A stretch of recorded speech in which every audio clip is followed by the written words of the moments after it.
में स्वागत आपका। मैं हूं योगेंद्र, आप देख रहे हैं बड़ी खबर। और बड़ी खबर में हम बात करेंगे राजस्थान के सियासी बयानबाजी की।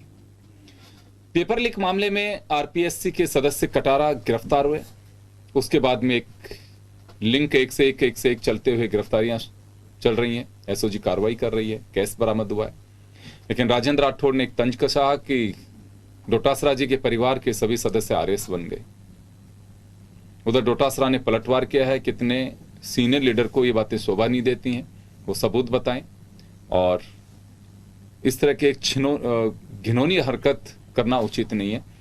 खैर, लेकिन बड़ी बात यह है कि बयानबाजी का आधार क्या हो। क्या वास्तव में कोई कुछ भी कहे, या फिर सामने वाला जब कहे तो उसे लगाम लगाना चाहिए, संयम बरतना चाहिए, और जब आप कहें तो कुछ भी कहें। एक बड़ी बात है ये। खैर, चलिए हम चर्चा शुरू करेंगे। उसका मजमून इसके इर्द गिर्द ही है, जो आप टेक्स्ट भी देख रहे होंगे। और हमारे जो साथी है यहाँ पे डिबेट में, उनसे चर्चा भी करेंगे। अनिल सेन हमारे सहयोगी हमारे साथ में हैं। भाजपा से शैलेंद्र धावाई जी हैं, कांग्रेस से राजकुमार शर्मा जी हैं। स्वागत है सभी का। शैलेंद्र जी, आपके पास आना चाहूंगा। बयानबाजी जब होती है तो बयानबाजी पहली बार नहीं होती है। आजादी से पहले भी, भारत के उदय के साथ, और दुनिया के सभी मुल्कों में पक्ष भी होता है, विपक्ष भी होता है, बयानबाजी भी होती है। ये लोकतंत्र का एक हिस्सा है।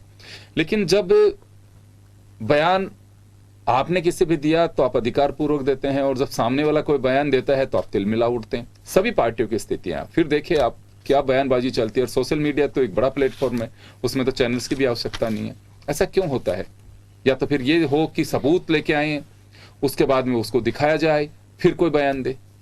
देखिए, मैं आपको बताऊं योगेंद्र जी, जो हमारे प्रतिपक्ष नेता राजेंद्र राठौड़ जी ने बयान दिया था, वो बयान आप देखिए किसी आधार पर दिया गया है। कोई बेबुनियाद या बेतरकिया बयान नहीं था उनका, टिप्पणी नहीं थी। आपने देखा होगा किस तरह से राजस्थान में पिछले 4.5 साल में पेपर लीक माफिया पनप चुका है, और 18 से ज्यादा भर्ती पेपर्स यहां से लीक हो चुके हैं। और पहले मुख्यमंत्री जी कहते थे, इनके पहले जो तत्कालीन शिक्षा मंत्री गोविंद सिंह डोटासरा जी कहते थे कि छोटी मोटी घटनाएं हुई है, पेपर लीक नहीं हुआ है। लेकिन जब भारतीय जनता पार्टी ने आंदोलन किया, तब इनको रीट का जो इतना बड़ा पेपर था, जिसमें 27 लाख अभ्यर्थी प्रभावित हुए थे, वो उनको रद्द करना पड़ा। तो आप देखिए, इन्होंने कहा था कि ये जो भूपेंद्र सारण और सुरेश ढाकाई, यही सरगना है, इसके ऊपर कोई नहीं है। जब उसके बाद शेर सिंह मीणा मिलता है, तब आप देखिए चेन फिर खुलने लगती है। तो कहीं ना कहीं ये देखिए कि जो मुख्यमंत्री अशोक गहलोत जी हैं, उनका जो बयान है, अगर मैं आपको बयान क्या चर्चा करूं, उन्होंने कहा था कि हम पेपर लीक में कोई भी कर्मचारी, अधिकारी, नेता इन्वॉल्व नहीं है। अब आप देखिए आरपीएससी के माननीय सदस्य कटारा पकड़े जाते हैं, तो क्या पूरी आरपीएससी पे प्रश्न चिन्ह नहीं लग गया? क्या जब से 3 साल से वो वहां सदस्य हैं, तो क्या आप डाउट के घेरे में नहीं आ गई पूरी की पूरी आरपीएससी की प्रणाली? क्या क्योंकि इसमें आरपीएससी के चेयरमैन और जो सदस्य होते हैं, वो बोर्ड मेंबर्स बैठते हैं और बोर्ड निर्णय करता है, तो सामूहिक रूप से चेयरमैन की भी जिम्मेदारी होती है। तो आप देखिए किस तरह से आज जब भर्ती एजेंसियों पे जाती है, उनकी विश्वसनीयता खत्म होती है। तो ये बयान देना गलत हो गया क्या? बताइए आप। बिल्कुल सही बयान दिया है। क्या गोविंद सिंह डोटासरा जी पीसीसी चीफ नहीं है? क्या राजस्थान के कांग्रेस के बड़े नेता नहीं है? क्या वो शिक्षा मंत्री नहीं रहे राजस्थान के? और तो क्या उन्होंने कहा? नहीं, उन्होंने कहा कि ऐसी क्या सभी सदस्य। तो बिल्कुल, जब आप देखिए, मेरा कहने का तात्पर्य है कि जब कोई व्यक्ति इतने ऊंचे राजनीतिक पद पर है, तो जो सदस्यों को नियुक्त कराता है, जो मुख्यमंत्री जी के साथ रहता है, और मुख्यमंत्री जी ने उनके सदस्य की नियुक्ति की है, तो उन्होंने क्या अपने परिवार वालों के लिए पेपर नहीं लिए होंगे? तो कहीं ना कहीं ये डाउट क्रिएट हुआ है। इसी वजह से हमारे नेता जो राजेंद्र राठौड़, उन्होंने ये बयान दिया है। और तो इसलिए वो बयान बिल्कुल आधारपूर्ण है। एक मैं आपसे ये जानना चाहूंगा कि आपने मुख्यमंत्री के एक बात पे सवाल उठाया। ये मैं अक्सर वसुंधरा जी के वक्त भी पूछा करता था, जब कांग्रेस के नेता आरोप लगाते थे। अगर कोई किसी ने भी करप्शन किया, कुछ भी किया, फिर उसमें पकड़ा जाता है, तो फिर सरकार की नीयत पे क्यों आप लोगों को भरोसा नहीं रहता है? क्योंकि वजह यह है कि अगर मान लो ऐसा होता तो फिर ये बेल को, अगर मुख्यमंत्री का इशारा हो या किसी का इशारा हो, तो फिर ये क्यों कार्रवाई होंगी? ये क्या लगता है आपको? ऐसा क्यों लगता है? क्योंकि वसुंधरा जी के वक्त भी एक स्कैम आया था, तब मैंने पूछा था लोगों से कि आप लोगों को क्यों लगता है अगर वसुंधरा राजे की इच्छा ये नहीं होती तो फिर ये नीचे तक क्यों होता? ऐसा रुकवाया नहीं जा सकता था? अगर करना, किसी ने गुनाह किया और फिर उसकी परतें खुले, पकड़ी जाए चैन, तो फिर क्या लगता है कि उसको सियासी मुद्दा इतना बड़ा बना दिया जाए तो फिर होगा क्या? मतलब वो उस मामले को दबाते रखा जाए और उस नासूर को पनपने दिया जाना चाहिए। नहीं नहीं योगेंद्र जी, इसको पनपने और उसको नासूर बनने की बात नहीं है। आप देखिए, अगर आप इतिहास देखेंगे पिछले 4 साल का, तो 4 साल में पेपर लीक होते रहे बराबर, चाहे बिल्कुल, माध्यमिक इसे कोई शिक्षा खारिज बोर्ड नहीं कर हो, सकता। हाँ, जो माध्यमिक शिक्षा बोर्ड हो, कर्मचारी चयन बोर्ड हो, आरपीएससी हो, किया, तो आप लेकिन देखिए, उस चैन की कड़ी जब को पकड़ते पकड़ते अगर आप वहां तक पहुंच रहे हैं, गैस बरामद हो रहा है, फिर किस बात की? क्योंकि मैं किसी से अधिकारी से बात कर रहा था ऐसे ही, उनका कहना था कि सिर्फ जो एजेंसी जांच कर रही हैं उनका एक मनोबल जो है उस पर असर पड़ता है। मैं कहा मनोबल क्यों टूटता है ऐसे? उसके अंदर मनोबल टूटने की वजह बताई जाते हैं कि नीचे के स्तर पे कोई अधिकारी होता है जो एक्सरसाइज कर रहा है, इस पर इतनी मेहनत कर रहा है कि अगर मान लो कि कोई पॉलिटिकल बयानबाजी आ रही है, सरकार है कल चली जाएगी, फिर उसी नजरिए से देखा जाएगा कि इनका इन्वॉल्वमेंट इस तरह से था, ये था। तो मैं तो उस तरह से जानना चाह रहा था आपसे। खैर चलिए राजकुमार जी, मैं आपके पास में आना चाहूंगा। उंगली उठेगी, बात होगी, क्योंकि सरकार आपकी है। आपकी सरकार के वक्त पेपर लीक हुए, पेपर पूर्ववर्ती सरकार के वक्त भी लीक हुए, लेकिन अब एक सीरीज बन गई कि ये पेपर भी लीक, ये पेपर भी लीक, ये पेपर भी लीक, और आप लोग जांच करा रहे हैं। वो आपके लिए, विपक्ष को लगता है कि एक आपके लिए बड़ी मुसीबत पैदा हो रही है वो। देखिए योगेंद्र जी, मैं आपको बता दूं, पेपर लीक घटना बहुत दुर्भाग्यपूर्ण घटना है। पेपर लीक होना युवाओं के साथ कुठाराघात होता है। सौभाग्यपूर्ण कौन बताता है इसको? सभी दुर्भाग्यपूर्ण ही बता रहे हैं। पार्टी जो मेरे साथी प्रवक्ता कह रहे ये हैं, कब कह रहे हैं सौभाग्यशाली है? ये बहुत दुर्भाग्यपूर्ण घटना है, और ये घटना को राजस्थान में नहीं पूरे देश में होती है, जहां भारतीय जनता पार्टी की सरकारें हैं, यूपी हो, गुजरात हो, हरियाणा हो, सब जगह लगातार पेपर लीक होते रहते हैं। और मैं आपको एक और निवेदन करूं, अगर मुख्यमंत्री जी की इच्छा शक्ति नहीं हो कि अपराधियों को नहीं पकड़ना है, तो मैं गारंटी दे रहा हूं एक आदमी पकड़ में नहीं आए। राजस्थान के लोकप्रिय मुख्यमंत्री की इच्छा है कि राजस्थान में पेपर लीक वाले मामले में एसओजी जड़ तक जाए, कोई भी व्यक्ति हो, कितना ही बड़ा हो, उसको छोड़ा नहीं जाए। और आरपीएससी के मेंबर भी कल पकड़ में आए, और चैन चल रही है, जांच लगातार चल रही है, लोग रोजाना पकड़ में आ रहे हैं। अब क्या होता है कि भारतीय जनता पार्टी के बड़े नेता, जो अभी कल परसों ही बड़े नेता बने हैं, मुख्यमंत्री के सपने देख रहे हैं, अब वो क्या बयान देते हैं। अगर उन्होंने बयान दिया कि फलाना ने किया, तो क्या उनको अरेस्ट कर ले? फलाना ने ये अपराध किया तो उनको कहने से अरेस्ट कर ले? ऐसा नहीं। कानून के तरीके से काम होता है। कानून अपना काम करा, कानून की अपनी मर्यादाएं होती है, नियम कायदे होते हैं, नियम कायदों से जांच चल रही है। अगर हमारे नियम कायदों में कहीं कोई कोताही है तो भारतीय जनता पार्टी का अधिकार बनता है, लेकिन भारतीय जनता पार्टी उस पर तो बोल नहीं पा रही। और इनके जो क्रिमिनल जो मीना जी है, आप हमेशा इस तरह के आंदोलन करते हैं। राजकुमार जी, कैसे लग रहा है कि कल परसों बड़े नेता बने? अभी नेता प्रतिपक्ष बनाया है ना उनको, अब नेता प्रतिपक्ष बनाया है, और जो पहले वाले थे वो माननीय गवर्नर साहब बन के चले गए। अब क्या इनको भी सपने आने लगे? सपने तो पहले भी आ रहे थे मुख्यमंत्री बनने के। लेकिन मैं राजेंद्र राठौड़ साहब को भी कहता हूं, पूरी बीजेपी पार्टी को कहता हूं, राजस्थान के जनता के आशीर्वाद से हम लोग 2023 में वापस रिपीट होंगे, और अशोक गहलोत जी के नेतृत्व में हमने शानदार काम किया है। और आपके चैनल पे योगेंद्र जी एक बात और कहता हूं, मैं उस विषय पर हम बात करेंगे, कोरोना में शासन दिया था, उसको मुद्दा ये नहीं है राजस्थान में अशोक गहलोत जी को मिलेगा। राजकुमार जी, मुद्दा ये नहीं है। मुद्दा हम उस पे आ रहे हैं कि बयान जब दिए जाते हैं उसको लेकर के। मैं अनिल आपके पास में आना चाहूंगा, 2 बातें जानना चाहूंगा। पेपर लीक राजस्थान में अकेले में नहीं, और ये बात बिल्कुल सत्य है। बेशक कोई किसी पे भी आरोप लगाए, कोई स्टेट दावा नहीं कर सकता कि मेरे यहां फुल प्रूफ एग्जाम करा सकता, कोई नहीं कह सकता। योगी जी का जलवा मानते हैं, लेकिन वहां पे भी पेपर लीक हुए हैं। पेपर लीक के बाद में जब जांच होती है, चीजें निकल करके आती हैं, तो फिर प्रतिपक्ष को लगता है कि करप्शन हो रहा है। क्या हो इसमें? या तो पेपर लीक होने दिया जाना चाहिए और आपके जीतने के लिए, आपकी बातों को दबाने के लिए उनको दबा करके चलता रहना चाहिए, ताकि विपक्ष को मुद्दा नहीं मिले। हो क्या इसमें? देखिए, कानून बनाया गया है हाल फिलहाल, अगर राजस्थान में देखा जाए, विपक्ष को और सत्ता पक्ष को ये बयान देके सियासी खुराक नहीं बनानी चाहिए। यहाँ पर एक जुटता दिखानी चाहिए, एक मैसेज होना चाहिए। हमने देखा था राजस्थान के अंदर भी पिछली सरकार जो थी, दूसरी पार्टी की सरकार थी, काफी पेपर लीक हुए, और चैलेंज था उस समय भी। हमने देखा कि कई चेयरमैन जो थे उनके इस्तीफे भी वहां पर लिए गए, और हाल फिलहाल भी कई सवाल, रीट परीक्षा हो चाहे आरपीएससी का एग्जाम हो, तमाम चीजों के सवाल खड़े हो रहे हैं। आज भी अगर देखा जाए, कॉलेज की जो यूनिवर्सिटी की जो एग्जाम थी, जालोर और जोधपुर में 2 पेपर लीक हुए, और 2 पेपर लीक होने की वजह से उनको आउट भी वहां पर किया जा सकता है। तो एक बड़ी चैलेंज की स्थिति है कि पेपर लीक को कैसे रोका जाए। कानून बन गया, सख्ती कर दी गई, और सख्ती यहां तक कर दी गई कि जो पेपर देने के लिए अभ्यर्थी जा रहा है 1 घंटे पहले प्रवेश करेगा, 1 घंटे पहले प्रवेश करेगा। जो अभ्यर्थी जा रहा है उसके कपड़े तक की जो ड्रेस कोड है वो भी निर्धारित होता है। तो फिर वो पेपर लीक कैसे हो रहा है? सबसे बड़ा इश्यू यही है, पेपर लीक सेंटर से नहीं हो रहा है, अगर सेंटर से पहले जहां से पेपर लीक हो रहा है वहां पर फुल प्रूफ कुछ कवायद सरकार को करनी होगी, कुछ सख्ती वहां पर बरतनी होगी और वहां पर विपक्ष को साथ देना होगा।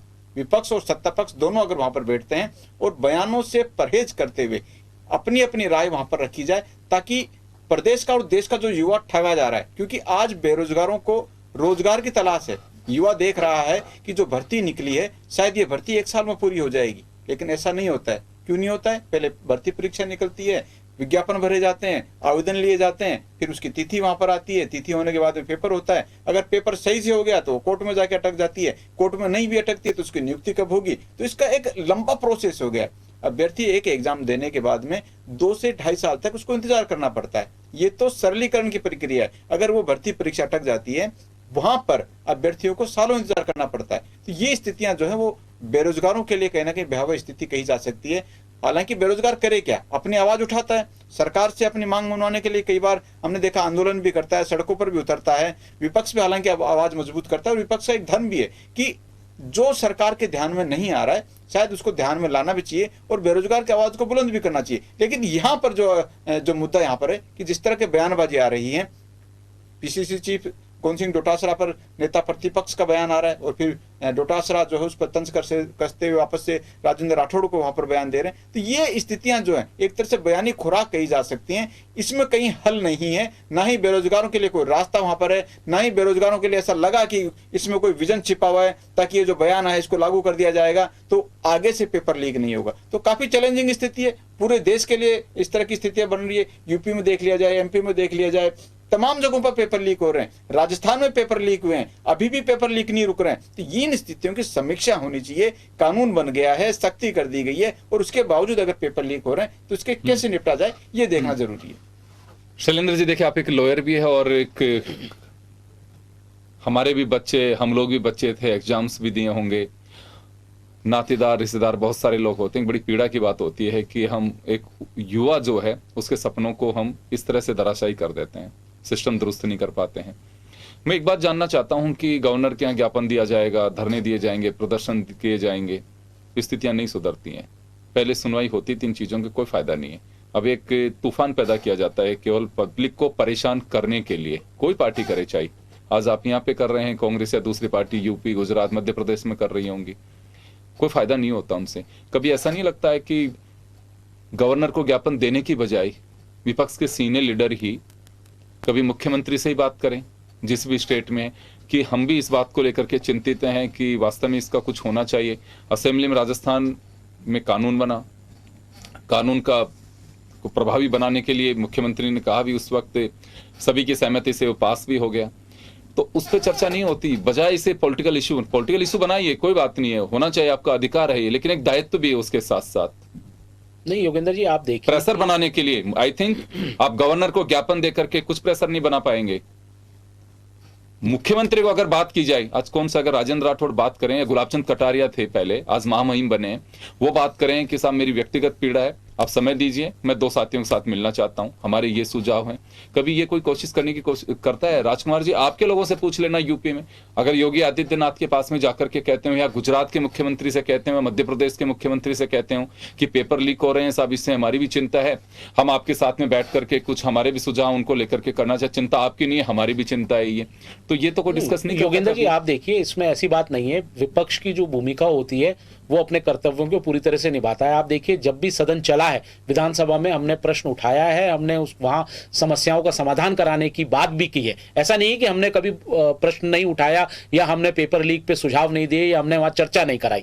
आप देखिए, जब सरकार मानने को तैयार नहीं होती है, जब आप देखिए रीट जैसा पेपर लीक हुआ जिसमें 26 लाख अभ्यर्थी परेशान हुए, उसको सरकार मानने को तैयार नहीं थी, गलत सरकार की पेपर लीक हुआ है। जब आंदोलन करना पड़ा विपक्ष को, सड़क से सदन तक लड़ाई लड़नी पड़ी, तब खारिज करना पड़ा। तो आप देखिए, ये परिपाटी सरकार की, गहलोत सरकार की रही है कि जब जब भी पेपर लीक होता है उसको दबाने की कोशिश करते हैं और जो असली सरगना होता है वहां तक नहीं पहुंचता। मैं इनसे पूछना चाहता हूं, रीट पेपर मामले में माध्यमिक शिक्षा बोर्ड के जो चेयरमैन थे डीपी जारोली, आपने उससे पूछताछ क्यों नहीं की? जब डीपी जारोली का खुद का बयान है कि राजनीतिक संरक्षण में हुआ है, तो राजनीतिक संरक्षण कौन दे सकता है? सत्ताधारी पार्टी दे सकती है, जो सत्ता में वही तो राजनीतिक संरक्षण देगा। वो साफ साफ इंगित कर रहे थे कि राजीव गांधी स्टडी सर्किल इसमें इन्वॉल्व है, सीएमओ तक इसमें आज जा रही है। आपने सुभाष गर्ग से एसओजी ने पूछताछ की? क्या तत्कालीन शिक्षा मंत्री गोविंद सिंह डोटासरा से इन्होंने पूछताछ की? नहीं की, क्योंकि ये सरकारों में आपने देखा होगा किस तरह से दबाने का काम किया जाता है, तब विपक्ष खड़ा होता है। और विपक्ष हमेशा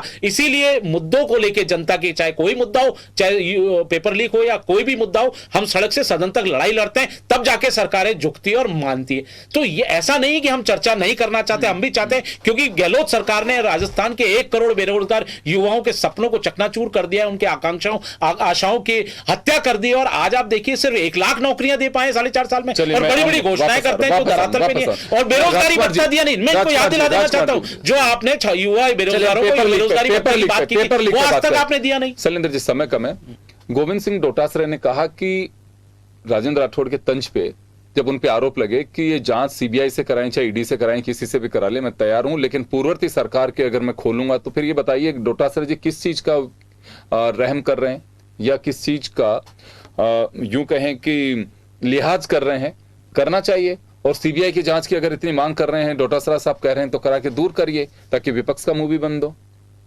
देखिए योगेंद्र जी, विपक्ष का काम तो सिर्फ कांग्रेस सरकार की अच्छी और बुरी बातों को उछालने का काम है। विपक्ष जो अभी मेरे जो साथी कह रहे थे, नहीं, अच्छी बात तो विपक्ष वाले कोई नहीं उछालते हैं, आप लोगों ने भी नहीं उछाला। ये तो चिरंजीवी योजना को भी खराब बता रहे हैं। हमने तो 10 लाख से 25 लाख रुपए का बीमा कर दिया, उसको खराब बता रहे हैं। नहीं, खराब नहीं है। गरीबों को राहत देने का शिविर राजकुमार जी सुनिए, राजकुमार जी, राजकुमार जी, समय कम है, देखे सुनिए शैलेंद्र जी, समय नहीं है मेरे पास में, मैं 2 मिनट में आप अपनी बात कहिए, नहीं फिर ये हो जाएगा कि आप अपनी बात नहीं कह पा रहे हैं। समय कम है।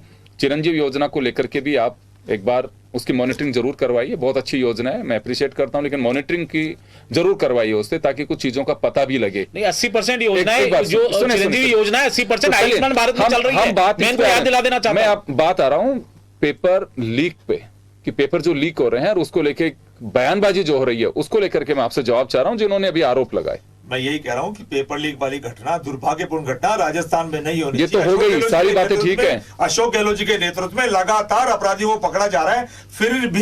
फिर भी अगर भारतीय जनता पार्टी के पास, माननीय राठौड़ साहब के पास पेपर लीक को बंद करने का कोई अच्छा सुझाव हो तो कांग्रेस पार्टी स्वागत करती है। जो आपने कहा कि स्वागत करना चाहिए, तो आइए, स्वागत है। आप बताइए क्या रास्ते हैं और हम उनको अपनाएंगे, अपराधियों को तो और जल्दी पहुंच जाएंगे। और आपने कहा और जो अन्य राज्यों में जहां भारतीय जनता पार्टी की सरकार है, वहां भी हम कांग्रेस पार्टी के कार्यकर्ता, वहां कांग्रेस पार्टी के नेता भारतीय जनता पार्टी के मुख्यमंत्री या प्रधानमंत्री के पास या गवर्नर के पास जाएंगे और ऐसी बात कहेंगे, भाई ये जो जड़ें हैं, ये जो पेपर लीक वाले में जो सरगनाओं की जो जड़ें हैं, हम चाहते हैं राजस्थान से, हिंदुस्तान से गायब हो जाए, युवाओं के साथ बेईमानी नहीं हो, युवाओं के साथ खिलवाड़ नहीं हो। और अशोक गहलोत जी की तो बहुत मंशा स्पष्ट है, राजस्थान में पेपर लीक ही नहीं, किसी भी तरह का अपराधी हो उसको किसी भी सूरत में बख्शा नहीं जाएगा। अशोक गहलोत जी नेक और ईमानदार व्यक्ति है, राजस्थान की जनता जानती है कि राजस्थान में अपराधी को हम बख्शने बिल्कुल नहीं देंगे, उसको बख्शा नहीं जाएगा। बेईमान कौन है? अपराधी बेईमान है, अपराधी की जाति और कोई धर्म नहीं होती है। और जब तकलीफ जब होती है, जब अपराधियों को पॉलिटिकल पार्टियां आशीर्वाद देने का प्रयास करती है। मैं कहता हूं पेपर लीक वाले मामले को भारतीय जनता पार्टी राजनीति नहीं करे, अगर कोई सुझाव है तो बताएं, हम खुद अपराधियों को पकड़ेंगे और हम पकड़ते जा रहे हैं, लगातार चैन से चैन जुड़ती जा रही है, हम जड़ तक जाएंगे, किसी को भी छोड़ेंगे। अनिल, समय कम है, 30 सेकंड में एक बात जरूर जानना चाहूंगा, मेरी बड़ी पीड़ा है, मैं अभी नहीं, बहुत वर्षों से मैं देखता आ रहा हूं, क्या आपको लगता नहीं है कि एटलीस्ट चले पॉलिटिकल अपॉइंटमेंट्स होते हैं, सरकार आती है, कार्यकर्ताओं को खुश, अपने पहचान वालों को खुश किया जाता है, लेकिन आरपीएससी जैसी जगह में पॉलिटिकल दखल बंद नहीं कर देना चाहिए? होना चाहिए, बड़ी संस्था है और वहां पर अगर गोपनीयता बरकरार रखनी है तो इन चीजों को देखना होगा। ऐसा नहीं हो कि किसी को ओबलाइज करने के लिए सीधे नियुक्ति वहां पर कर दी जाए। एक दायरा, एक मापदंड होना चाहिए ताकि वरिष्ठता वहां पर तय हो, एक अच्छा व्यक्ति वहां पर जाए, अपना अनुभव वहां पर शेयर कर सके, अच्छी चीजें वहां पर निकल कर आए। आपने देखा कि जिस तरह का माहौल यहाँ पर बना, फिलहाल जो आरपीएससी भर्ती परीक्षा का जो है उसी के अंदर ये सवाल खड़े हो रहे हैं। आरपीएससी के अंदर मेंबर से सोशल इंजीनियरिंग की तरह पे एक जाट हो गया, एक गुजर हो गया, एक ब्राह्मण हो गया, एक राजपूत हो गया, इस तरह से बना दिया। अच्छा, आपकी बार तो शायद पब्लिक सोच के चलती है कि अच्छा जाट आ गया, अब राजपूत भी आएगा, कोई एक ब्राह्मण भी आएगा, एक मीणा भी आएगा। क्यों? काबिलियत के हिसाब से नहीं करते हैं। कोई किसी की पत्नी को बना देता है, कोई किसी को बना देता है, कोई किसी को बना देता है। मुझे लगता है कि अगर ये सोच होती रहेगी तो आरपीएससी को फुल प्रूफ आप बना पाएंगे, मुझे नहीं लगता। इन चीजों को तो कम से कम छोड़िए, अगर उन संस्थानों में भी अगर ये वायरस घुस गया तो फिर वास्तव में यहाँ का युवा और जिसका कोई नहीं है वो कहाँ जाएगा वो? तो मुझे लगता है कि राजकुमार जी, शैलेंद्र जी, एटलीस्ट इस पे गौर फरमाइए। आप अपनी पार्टी के नेताओं को हैं और वो भी सुन रहे होंगे, देख रहे होंगे, या उनको खुद को एहसास होगा इससे बाहर निकलिए सोच से कि हमें सोशल इंजीनियरिंग करना है या उसको उसमें फिट करना है। उसके अगर ऐसा होगा तो ये जैसे कटारा साहब की बेल आप देख रहे हैं, इसी तरह से होगी। पहले भी एक माननीय सदस्य पर आरोप लग चुका है कि वो उनके ड्राइवर और ये पैसे ले रहे थे, तो ऐसा होने मत दीजिए। कम से कम जिसकी साख हिंदुस्तान में आरपीएससी की रही है उसको बनाए रखिए।